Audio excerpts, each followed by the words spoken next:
Fantastic. So let us kick off now the next session on exploitation.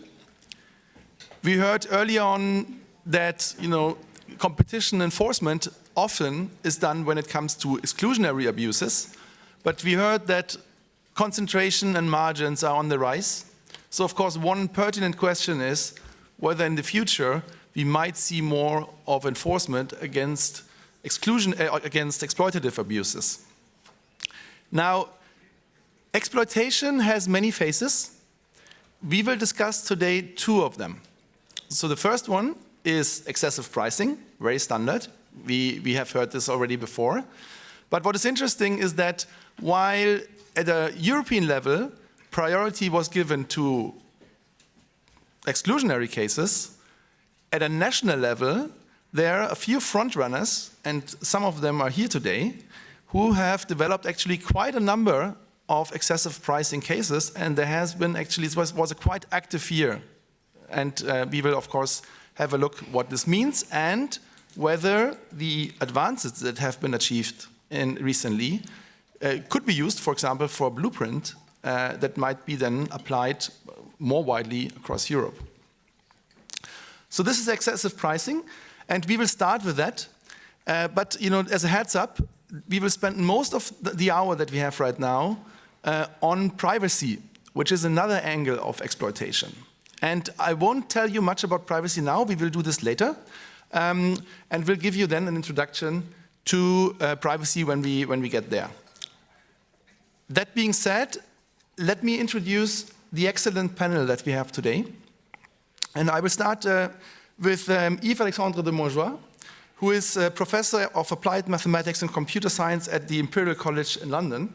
And many of you know, of course, Yves-Alexandre, because he's well known in the Brussels competition space.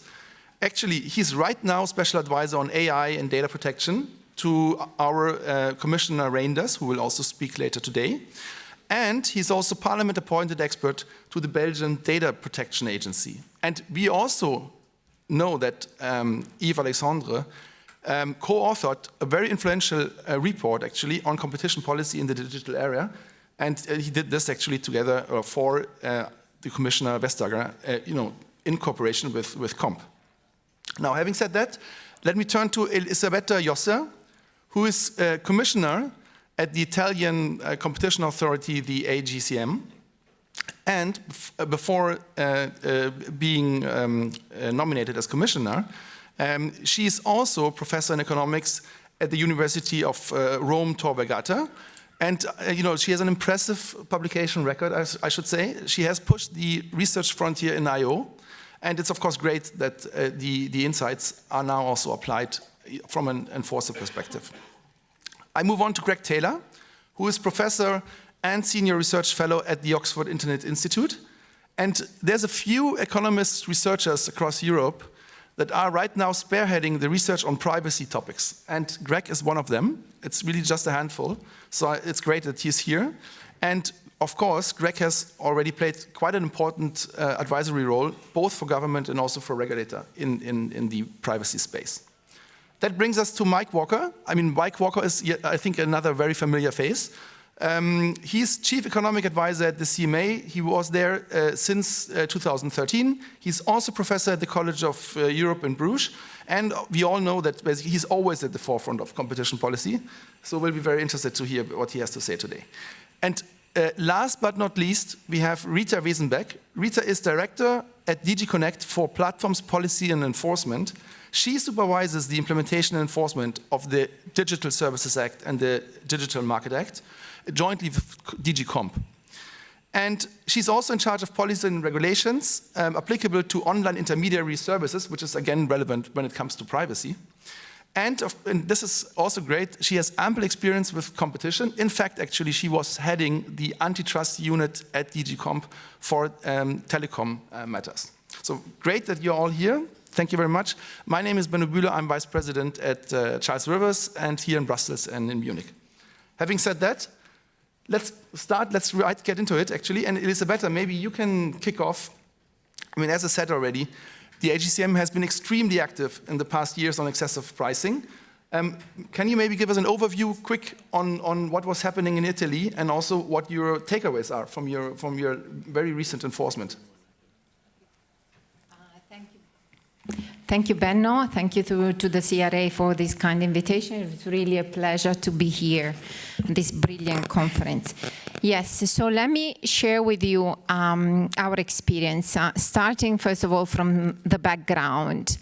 So national authorities have been traditionally quite reluctant to act against excessive pricing for a number of reasons, which I will summarize briefly. There are mainly 5 of them. First one is this idea that if you have excessive pricing and there are no relevant barriers to entry, then entry can be sufficient in the long run to just put pressure on prices.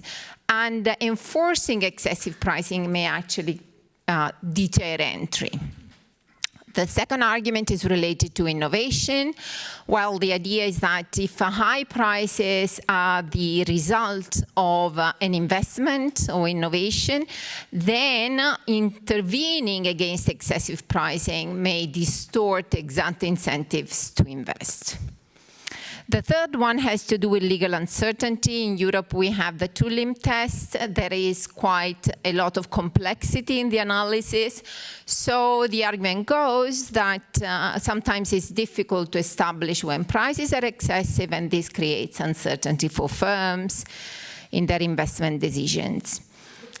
On top of this, once an excessive pricing case has been assessed, there is an issue about how to design a cease and desist order, given that antitrust authorities are not regulators, so it's difficult to identify a clear benchmark. And even when you do that, you have to monitor it, and this is again something that antitrust authorities with limited resources sometimes struggle to do. In the light of all this, the argument then goes, if you have other instruments to solve the excessive pricing case, for example, by intervening with advocacy interventions, removing barriers, then you should use those. So in the light of all this, economists, I refer here Motta, Destril, Genie, and the OECD papers, have identified a number of situations where instead, perhaps, authorities should consider intervening. The first one, there are high and non-transitory barriers to entry, some kind of super dominance. That's why entry doesn't work.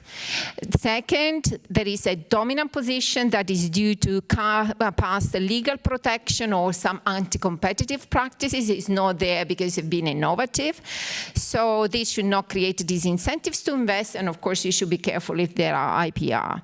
The third one is that there should not be a sector-specific regulation, because if there is one, then perhaps they can solve the problem, and they are better equipped at doing this. And fourth, there are no other instruments like advocacy, which you can use.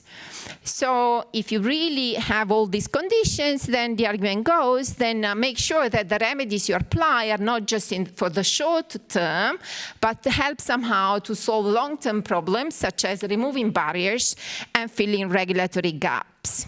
So what the Italian approach has been, I took some time to really go through all our 11 cases we've had since 2001, 5 infringement decisions, 3 confirmed, 2 under judicial review, 1 commitment, 2 no infringements, 3 ongoing. So none of them has been annulled so far in court.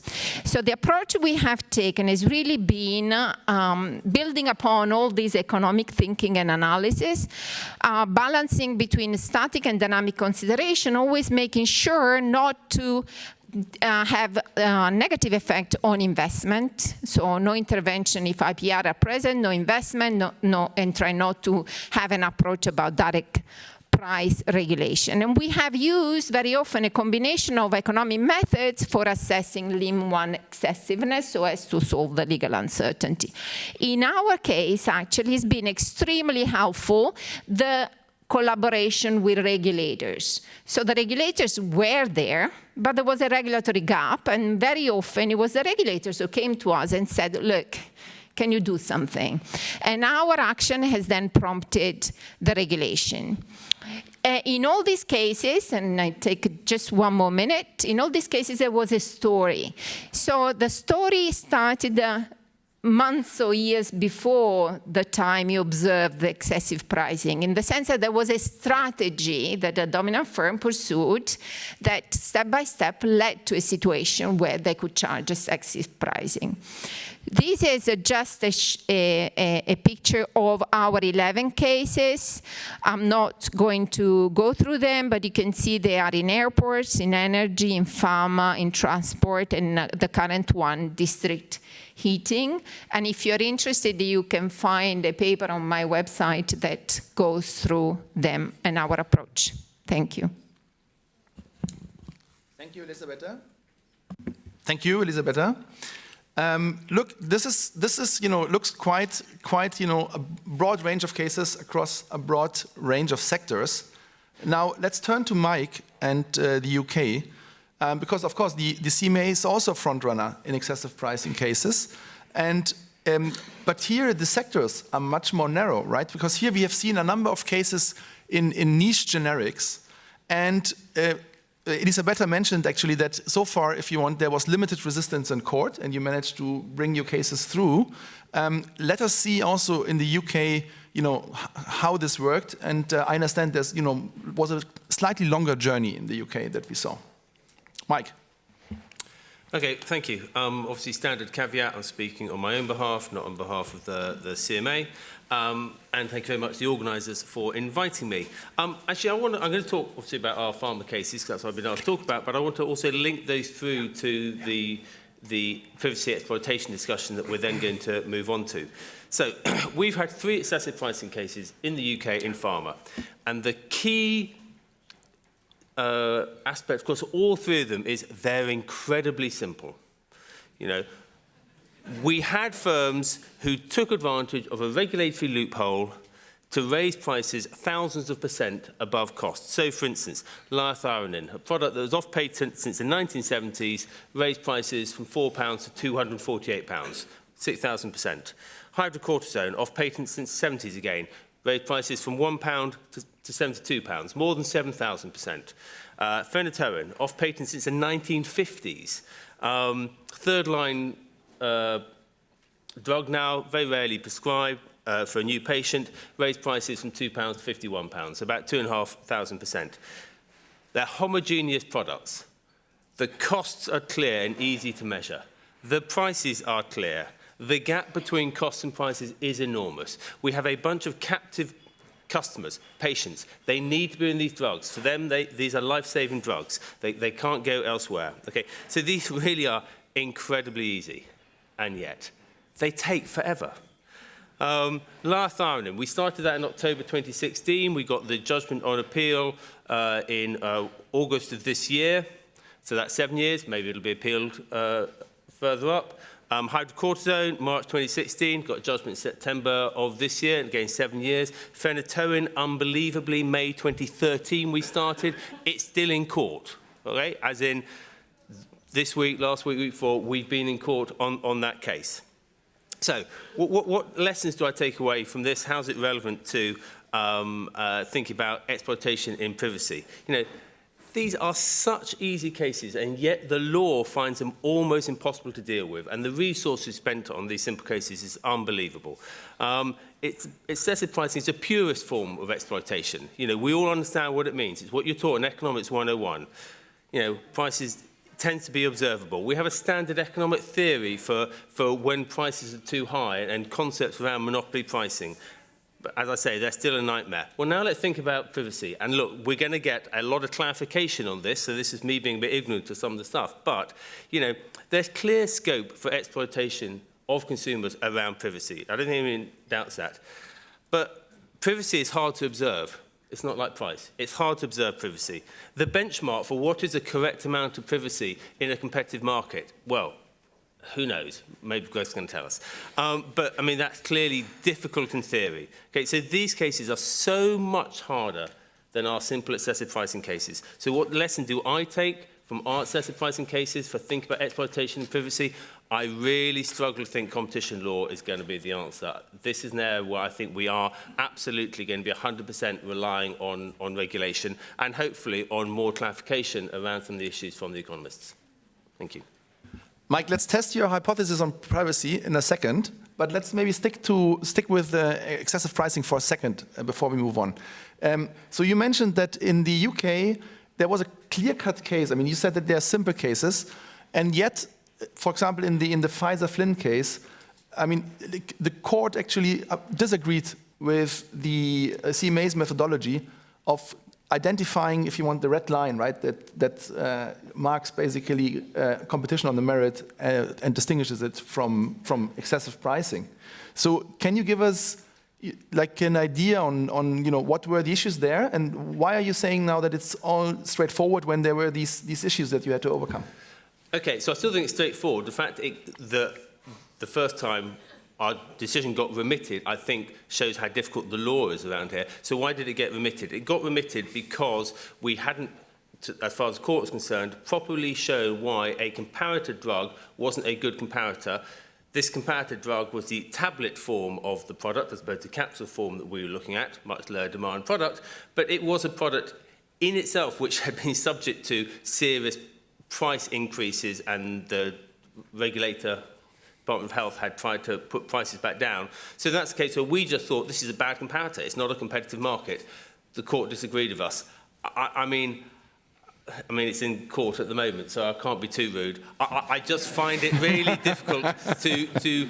The implication is, if you take that seriously, that you have to, if you're doing an excessive pricing case and you're looking at drug A or product A, and you want to use comparators, you've also got to look at market B and check that that comparator isn't too high. So you've got to do a competition assessment there, and maybe in C and D. And that seems to me to be too high a burden to impose on a competition authority. I think it's reasonable for us to look at a price increase dramatically above cost to captive customers with absolute barriers to entry and say the market clearly isn't working here. And we can see that because price has gone up by 2,500%. I know the court disagreed with us. What I'm saying is, therefore, there's a problem with the law, which is why I don't think competition law is going to help us in the privacy debate. Okay, that sounds interesting. So, I mean, if I summarize, like it's in theory maybe these excessive pricing cases are easy, right? But then in practice there are a number of issues that we grapple with, of course. And I mean, let me maybe throw in one more of these issues, which is entry, which came up in the UK, Mike. So in one of those cases, actually, you had entry, and yet you pursued, excessive pricing case. Is there some takeaways for us how we should deal with entry that occurred, after the alleged abuse? I mean, if you raise prices very dramatically, at some point you are going to generate entry. If you raise prices by 6,000%, you shouldn't be that surprised that eventually somebody comes into the market. Okay, that seems to me an enormous waste of society's resources. Prices have gone up dramatically in order to get somebody to enter a market who's now going to produce exactly the same homogeneous product as you already produce, and then slowly over time prices will fall. This happened in two of the cases. In one of the cases, prices haven't gone back anywhere near to where they originally were. In the other case, yes, they did eventually go back. In the meantime, we had a firm that made a lot of excess profits through taking advantage of a regulatory loophole. So the fact that entry happens does not tell you there wasn't excessive pricing. The fact that entry happens in these markets with high barriers to entry might just tell you how high prices had got to. And does it provide us with a guidance on where excessive prices start? I mean, does the price level that we see after entry, is that informative? Price level after entry, is that informative?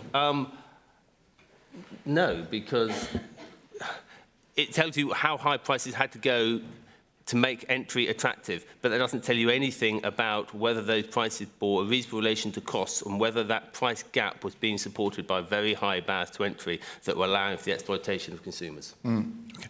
Let's now come back to your hypothesis, Mike, on privacy, that excessive pricing is the easy bit, but privacy might be more challenging. And let us quickly introduce the topic briefly. So we all know that digital platforms and big data is on the rise. It has become much easier to collect data, to process data, and There's also actually multiple ways in which personal data can be used. We will come to that in a second. So we all do have a strong interest in protecting our data and our privacy. So it's not surprising actually that we've seen quite some regulatory effort in that space. But yet there were calls that the regulatory interventions that we've seen might not be as efficient as we would have liked. And there were calls for competition enforcement. Now what's interesting is there have been a few critics, I would say, that were of the view that competition enforcement is not something that should stretch into the intersection with privacy. But just this year, we heard the ECJ coming out in the Meta case, actually confirming that on the one hand, it is legitimate for competition authorities to examine also whether an undertaking, for example, complies with rules other than competition law, and that this is something that might also inform competition cases, and that also if non-compliance with privacy law, for example, could be an indicator for a competition abuse. So I would say that this judgment has pushed wide open the door for enforcement, if you want, on the intersection between competition and privacy, which is why we're discussing today this topic. Now, for the sake of today's discussion, we will look at a number of categories of cases that come up. But let me maybe first ask Yves Alexandre. So, I mean, I trade already that now, of course, with the rise of platforms, it's data has much more importance, of course, in the competitive process. Where would you see how is data used? Where would you see issues actually in the data use, and where do we need to step in? Thanks. First, standard disclaimer. This is obviously only my own opinion as a researcher. So I mostly see, again, three big kind of categories of where data, and more specifically personal data, is used. I think the first one, obvious one, is basically just as an essential, key functionality of products, right? Every time we need data, we need personal data, we need our own data for emails and calendars and to-do lists and planned worked out, et cetera, right? A lot of fundamental uses of personal data is exactly to provide you with the service. And that includes direct and indirect ones, including your history and providing you with, for example, better recommendations for the next video you should watch. The second one is where personal data is used for kind of a secondary use case, right? And typically, for example, advertising, based on what I searched, past behavior, my interests, which I would argue is its own category. And then the third one is basically cases where personal data is used to build and improve products, including when it comes to training machine learning AI algorithms. And this ranges from recommendations on any kind of video or music website. You've listened to this, watched this, maybe you should also watch this, or people who watched this also liked this video. This is to improve search engines, right? Like you clicked on something, or everyone who clicked on this link came back to the search engine and then clicked on the next one, which means it might not be the right one to recommend to people. And developing AI systems, right? There's a lot of discussions at the moment on large language models like ChatGPT and how they've been trained. And I think I put the third one in personal data because the data necessary to train AI system to improve product is intrinsically extremely fine-grained and therefore identifiable, despite the fact that it is not being used about you as a person. It's more you as one out of many individuals and how this data is used. Yet very fine-grained, identifiable, therefore personal data. Competition questions, I think around all three of them. The first one, the DMA, for example, is extending, in a sense, the concept of portability from the, fairly limited GDPR portability to what they call continuous real-time data portability, something we call data interoperability in the report. And to me, it's really about the fact that online today, it's not about switching. It's not about me being difficult to move from one service to the next, right? It's about multiple services me using service, like A and D from one provider, and then A, B, and C from another provider, both of them using my data that they host, but also data hosted by others. And I think this is, an extremely important provision. Advertising, obviously there have been a lot of discussions on, ATT, privacy sandbox, et cetera, et cetera. So really privacy engineering tools in competition. And the third one, when it comes to improving products and training AI, obviously there have been a lot of questions on data feedback loop. There's 611 on anonymous but high quality search data.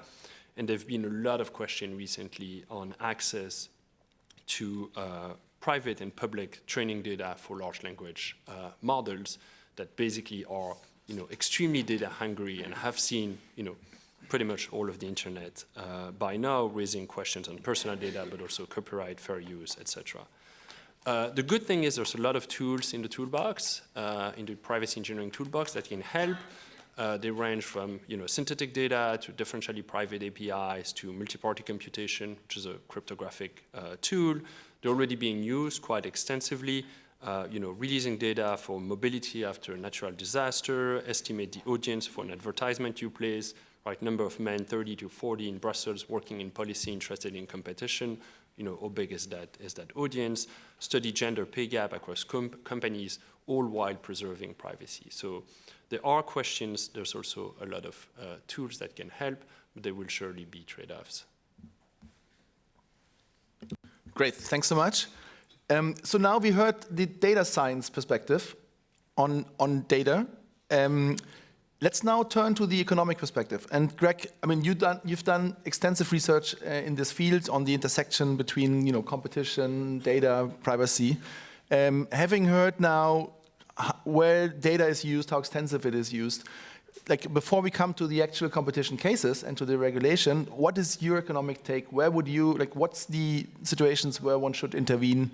And I should say, quite important also, is that there's a so-called privacy paradox, actually, that was identified by researchers, which broadly says that consumers, when asked, actually, they tell us that privacy is extremely important and that they value it, but then their choices, their observed choices, are not always consistent with their stated preferences. And Greg, what should we make out of all of this? Well, thank you. I think it makes sense to think about two questions. So the first of those is, what are the factors that enable firms to exert privacy harms on their customers? Of course, I think everybody in the room is comfortable with the idea that if a firm has market power, that's going to enable it to impose all kinds of unfavorable terms. One interesting thing I think about privacy in particular is that even in the absence of market power, there seems to be good reason to think that privacy harms can arise. Benno already gave us a bit of an insight into one of those factors, which is this phenomenon that's been labeled in the literature as the privacy paradox, this apparent incompatibility between people's stated interest in protecting their privacy and then the free fashion in which they hand out their personal data to firms. That phenomenon has been linked to a number of underlying causes, but a big part of that seems to be various behavioral biases that we know we're all subject to some extent. So, for example, a bias towards immediate gratification. Additionally, the way that choices are framed when they're presented to consumers can often have a big effect on the decisions consumers make, including when it comes to sharing personal data. That in particular, of course, means that when platforms are designing their user interface, they can do that in a way that might nudge people to share more data than they otherwise would. So you get this issue of dark patterns that we might hear about a little bit later too. But then, of course, even if consumers are perfectly textbook rational economic agents, being a privacy-aware consumer is tough work. There are big costs to informing yourselves about the privacy policies that you're signing yourself up to. And consumers, of course, face this complicated multi-attribute decision problem because they're comparing often firms not only in terms of their privacy policies, but also prices, convenience, quality, and privacy may not be a salient dimension on which firms are competing. So all of that is to say that even in the absence of market power, competition is not necessarily a guarantee that we're going to get good privacy outcomes for consumers. And there may be a role for regulation that has a bit of a paternalist spin to it, but is all about helping to resolve some of those problems and helping consumers to be more informed and active participants when it comes to their privacy. The second question I wanted to touch on briefly is then, given that these harms can be exerted on consumers, how do they manifest in a market context? So, of course, if consumers have a per se taste for privacy, then any time we see that privacy being taken away from them, that's going to result in a per se harm.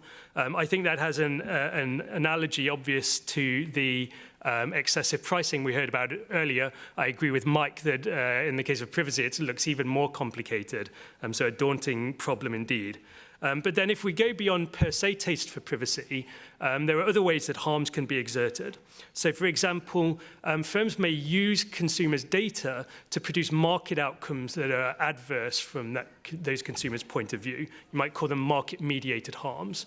Think of price discrimination, for example, as a way that we would use consumers' data in a way that may be harmful to them.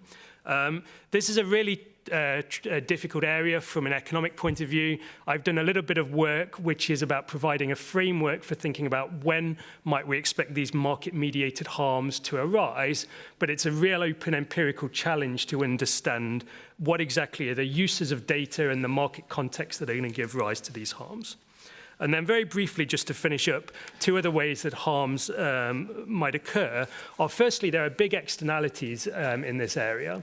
So even if a firm has relatively little data about me, it can probably learn a lot about me by looking at the data of consumers it thinks are similar to me.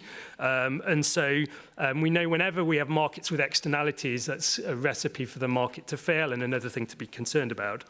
And lastly, it's something Eva Alexandra mentioned, there are dynamic concerns, right? Because if firms are collecting a lot of data, they can build this into a data advantage. If that can be used to provide better products or services, it might allow them to serve more consumers and get yet more data and build a bigger advantage. And so the literature has also recently emphasized the potential for these data barriers to entry, which is another potential source of harm, of course, for consumers.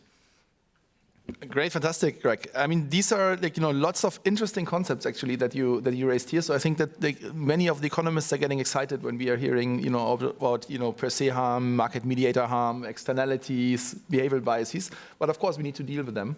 And before again, let's raise the tension further to competition intervention. Before we get there, let us quickly bring in Rita. I mean, I said it already. Rita is of course taking care of efficient regulation in the privacy space. So Rita, you're now implementing the DSA and the DMA. We heard already in the previous panel that this is all at the verge of being implemented. I should say that the DSA and the DMA, they are piled on top of the GDPR, which I would describe probably as the basic layer of privacy protection. So can you just help us quickly understand or navigate here through the regulatory landscape? So what is the main idea behind the GDPR? Why do you see greater need for privacy protection for larger platforms? Because that is very much the theme of the DSA in particular, but also the DMA, of course. And what are the objectives actually of this additional layers that we've now piled up? Yeah. So thank you, Benno, very much also for the invite, and good to see many familiar faces in the audience. But also thank you for inviting me to speak on this topic, which is indeed a very interesting topic that defines business models and is very much on the interface or the cross-links between DMA and DSA. So maybe indeed I would fully agree with you that the GDPR is the basic layer and that both the DMA and the DSA build on the GDPR. I mean, any provision with respect to the transfer, the portability of data will always be subject to consent by the user. But both the DMA and the DSA have a lot of additional provisions that also touch upon on data protection. And these are indeed, I think, at least have the potential to lead to a change in paradigm. So if you look at the DMA, I mean, we all know the primary objectives are market contestability, introducing fair choices for users. And if you then look at the recitals where data protection comes in, this is very much on the basis of the philosophy that the gatekeepers, I mean, who are connecting many business users with even more end users, they are also a gatekeeper because they collect many personal data of end users and also of business users. And this gives then the gatekeepers this great potential advantage, in particular in the capacity that they have to accumulate data over their whole ecosystem. And by that, they create entry barriers for others.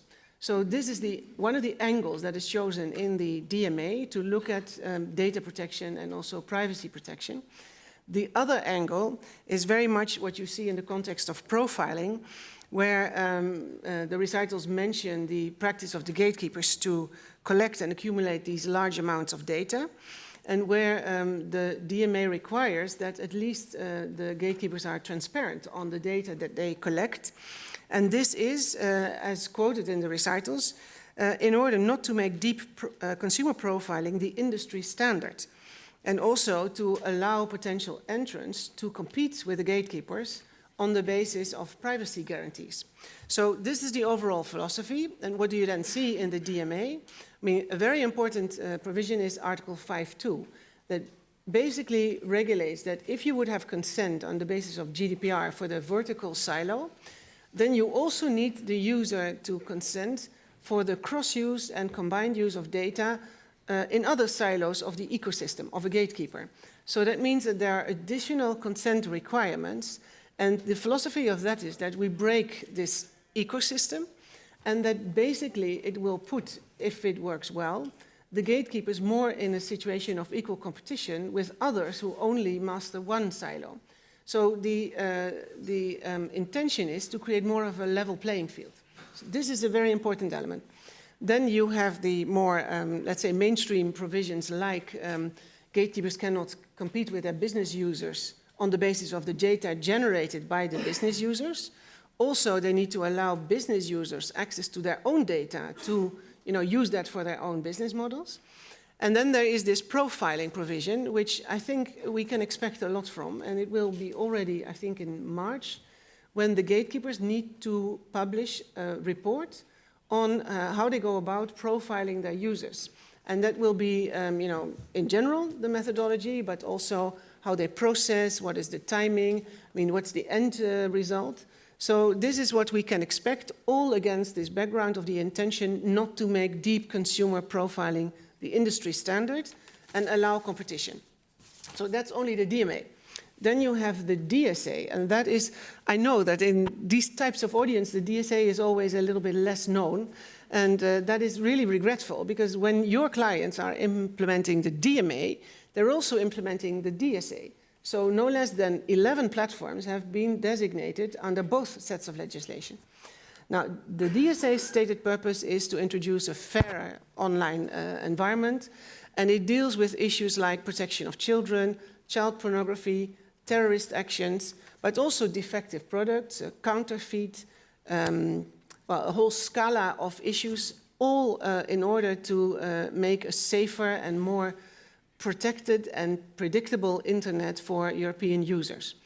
Now, in this context, it's important that the DSA also has many sets of rules to protect fundamental rights, including privacy protection. And one of the elements, for instance, is if we use platforms like TikTok or Instagram, we have a recommender feed.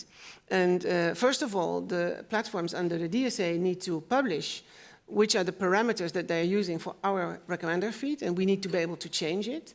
But also the large platforms need to offer us as users the option to opt out of profiling. So then we get the recommender feed, but for instance on the basis of local information or country information, but not on the basis of our own profiles and our own, let's say, search history. So that's an important element. Then also, data protection, privacy protection has very much to do with targeted advertising. So I looked up the figures in a study that we commissioned as DG Connect. And over 2020, Alphabet generated revenue with targeted advertising of 36.1 billion euros. Meta generated in Europe 16.6 billion euros of revenue in 2020. That means that altogether they arrive at about 30% of the European budget for every year, only for online advertising. So in this context, it's relevant that the DSA says no longer targeted advertising to children. Also, it says no longer targeted advertising on the basis of sensitive criteria, for instance, related to gender, to racist, not to your race, to your political preference and other elements that are described in the GDPR as sensitive criteria. Now, also, and then I'll finish because there's too much to say, there's an obligation by the gatekeepers to publish what is called an ad repository. So they will have to publish on their platform, which ads they are running, what are the campaigns, how long they last, and also which groups of customers are targeted. So this means that the DSA will introduce quite a lot of transparency on the advertising industry and also what is actually done. And in that sense, I find important that this ties in with the DMA that, for instance, says, well, these advertisers will be much more visible on the platforms because of the DSA. But on the other hand, the platforms will have to inform the advertisers how effective their campaign is. So we read a lot about targeted advertising, and I see the question coming up, how effective are these means of reaching consumers? Now, as of the entry into force of the DMA, that should be better known, because advertisers, also who engage in targeted advertising, have a right to know and to verify how effective their campaigns targeting us as users actually are. This is the horizon for today. Thanks, Rita. You mentioned several times targeted advertising, and you also emphasized the sheer amount of revenues that is generated by means of targeted advertising. That is interesting because there's, of course, a question as to whether consumers are tricked into consenting to targeted advertising, or whether consumers are, just showing their true preferences, if you want, to consent to that. And you mentioned also that to some extent the regulation is based on a notification and consent approach. So you tell consumers that they are targeted or that their personal data is used, and then you ask them to consent. And this brings us now to the competition enforcement, because there is, of course, a question whether these consents are always done in the most efficient manner or in the most truthful manner. And this brings me back now to Elisabetta. Before giving you the word again, we have 4 categories of cases that we will look at today. Let me quickly summarize them. One is actually where market power is leveraged to coerce users into consenting to certain processing of their data. Elisabetta will tell us something about this. Next, we have cases actually where dominant firms were relying on so-called dark patterns that Greg already mentioned. So they were basically trying to exploit behavioral biases. The third one, also interesting, is quite a different angle, where it's about whether personal data can be shared or should even be shared in order to reduce barriers of competition. And then the fourth one, also very interesting, is, of course, since consumers are valuing privacy, we are expecting to see efforts by platforms to provide privacy. And actually, we are seeing these efforts. We are seeing them by Google. Actually, we are seeing them also from Apple. So there's quite a few cases actually also going on in that space. Elisabetta, and then this brings you to the floor. Yes, Ben, I think I'm very happy to share the experience of the Italian authority. So the Italian authority has dual competence, both antitrust mergers and consumer protection, and we have a number of cases that are really at the intersection between the three: antitrust, consumer protection and privacy. I'm happy to talk very briefly about a case in antitrust which we closed in 2023 with commitments that is not super well known, and I think it's very interesting also for academics working on markets for data, because this was the background is an attempt by a startup called Weeple by Hoda to commercialize user data by sharing the revenues with the users. So this would have helped overcome the asymmetry of information that exists between users and whoever uses their data, because users don't know how much their data is valued to others. If you share the revenues, then you overcome that. So in this case, when we opened the case, we contested the limit that Google was imposing on data portability by denying this startup access to user data that the users themselves had given Hoda the consent to obtain from Google. And this was personal data, search data, and so on. And Hoda, as I mentioned, was promising users, like, if you give me your data, I go directly through Google and access it, so you really don't need to do anything, and I will give you back a share of the revenues I make from commercialization. And it was a very, very large share. So for us, when we opened this investigation, there were two types of abuses, exclusionary and exploitation. So the first one was related to the obstacle that Google was posing on this entrant that was offering a new form of data usage. And then there was exploitation, because it was an obstacle that was not allowing users to monetize on their data. The case was closed with commitments and led Google to adopt this early adopter program for data portability. The second one is a case you will know. Three other authorities are running it. I'm not going to talk about this because it's ongoing. I just mentioned it's a case where privacy, we are investigating whether it's the case that privacy is used in a discriminatory fashion, and in particular, whether the adoption of a privacy policy apparently more restrictive for third-party developers compared to developed apps, so some kind of self-preferencing is taking place, and also whether third-party developers and advertisers are at a disadvantage in terms of the quality that Apple gives them on the effectiveness of the advertising campaign. The case is ongoing. It's interesting, raises many interesting issues, so we'll see. But what I'm also happy to talk about is consumer protection cases, because when you are an authority that have this dual competence, you can actually have different tools under the same umbrella. And sometimes you can think, oh, perhaps this issue can be dealt with better if I do it through consumer protection.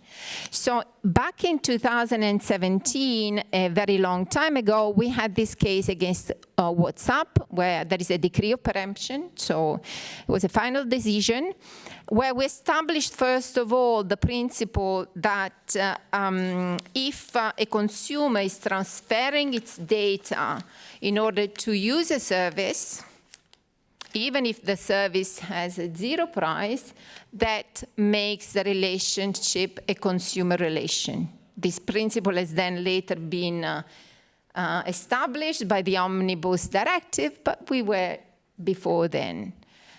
And this was very important because it means that all these privacy issues actually are also relevant for consumer protection. And we've had since then a number of cases: Facebook 2018, Google 2021, Apple 2021. Here you have the details, where we have tried to act against two types of conducts. They've been referred to, the first one especially, but I like to highlight the second one a lot. So related to possible conducts that provide misleading information to consumers about the use of the data. And this has been is a principle that I think is very much common sense. But the second one, which I think should offer a lot of food for thoughts, and bear in mind we're not winning all these cases. Yeah? Some of them, as is described there, have been won, some have been lost, some are going to the High Court. But the second one, which is for us very important, is what about pre-selection? So is the consent to give your data pre-selected or not? And for us, this has been very important, and we consider it as an aggressive practice and acted against it. It's been confirmed for the Google 2021 case, not for Apple.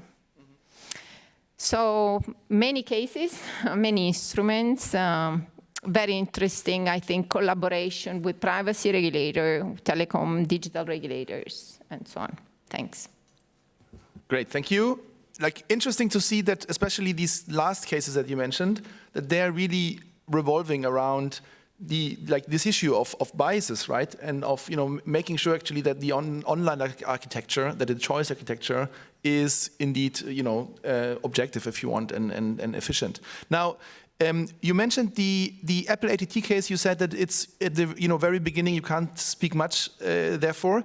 One case that is very similar is the Google Privacy Sandbox case. And so here the CMA is already much further. Mike, can you maybe help us understand how this case fits into our taxonomy, if you want, and where you are on your enforcement there? And let's keep our responses quite brief now, so that we don't delay the lunch. It'll be short. Okay, so this is the issue around Google phasing out third-party cookies on Chrome. What's the problem with that? Well, it makes it harder for third-party advertisers to track users and therefore give targeted adverts. When Google said it is phasing out third-party cookies, the privacy regulator, the Information Commissioner's Office said, good idea. We said this is terrible because it's going to harm competition, effectively going to lead to anti-competitive self-preferencing. So what have we done? Well, working with the ICO, they're not stupid, they understand our concerns, we understand their concerns. So working with the ICO and Google, we have come to a solution that will create a level playing field. It's a solution that Google has led. So we have given Google the principles they've got to comply with, so about impact on privacy, impact on competition, impact on users, that sort of thing. And they have then gone away and come up with a solution, currently testing, hopefully come into force next year, which will be a global solution. So 3 lessons. 1, privacy and competition, that regulators can work together. As Greg told us, privacy harms can lead to competition harms. And work with the ICO, we come to what I think is a good outcome. 2, having a data expertise within the agency has been absolutely essential. This is seriously nerdy stuff, and it's really important to have data scientists. And then thirdly, and I'm not sure where this fits on Josh's categorization, this is a small island off the coast of continental Europe agreeing a global solution, but it's a global solution that the company itself said at the beginning, no, whatever we agree with you, we're going to make it the global standard. Great, thanks, Mike, and great also for this, for this brief intervention. So you mentioned actually that the important role of data scientists. So let's maybe ask Yves Alexandre. You see now, like Mike said that there's a solution underway. Mike said that the CMA has recognized that, of course, privacy has a value, and that this needs to be factored in, if you want. Now, he was also quite optimistic that from a technological perspective, a solution can be found. Is that also what you would expect?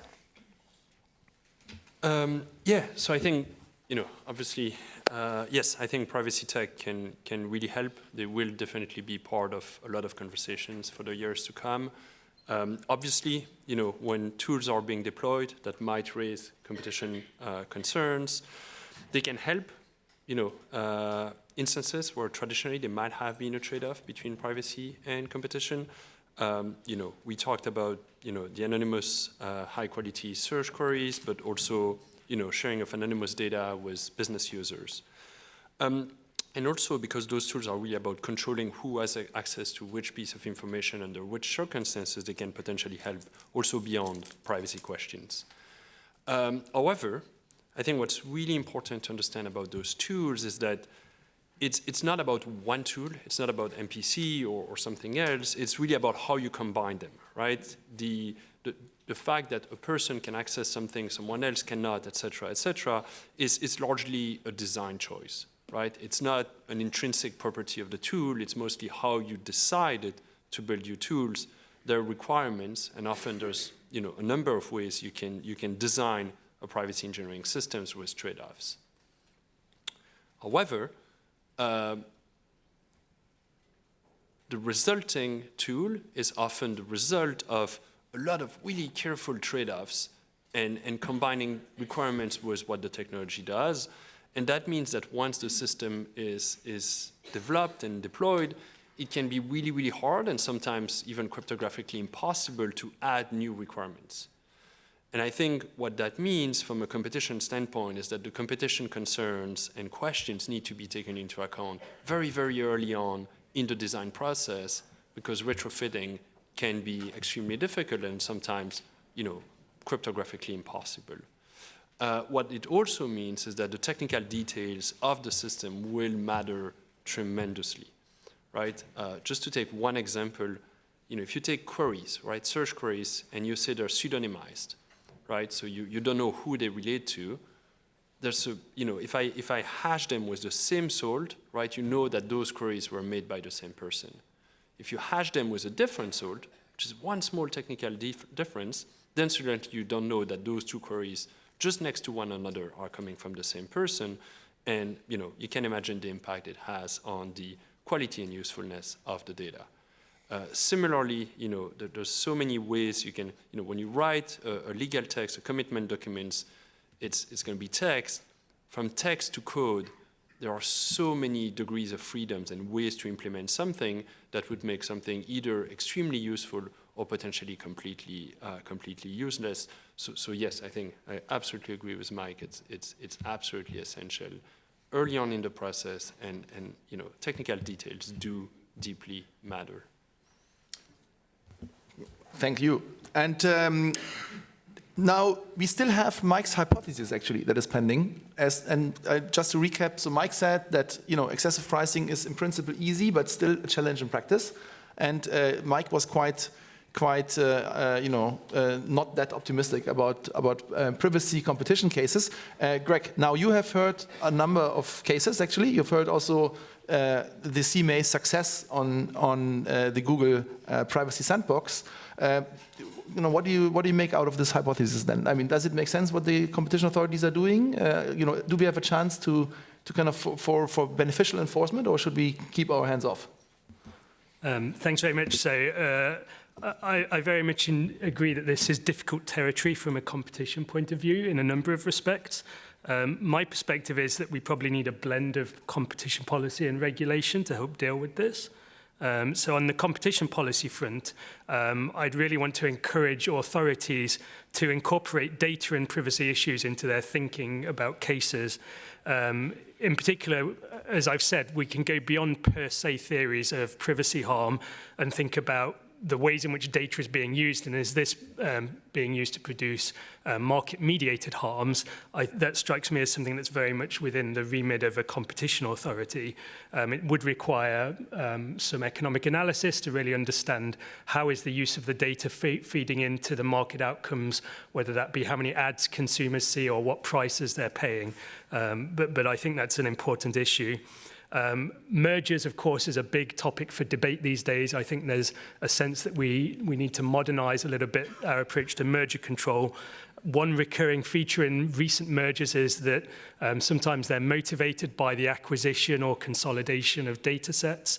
And so we need to be ready to think about what are the potential economic implications of building these new big data sets. And again, we have these potential dynamic concerns.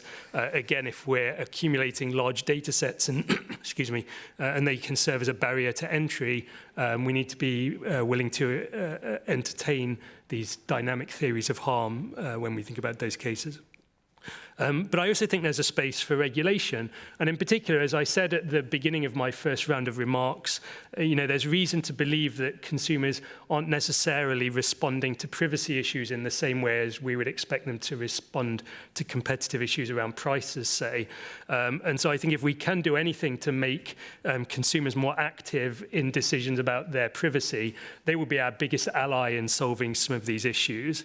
And so I think revisiting issues like how we label products so that consumers can be more informed about some of these decisions, thinking about things like defaults and whether consenting to the use of data is a default or not.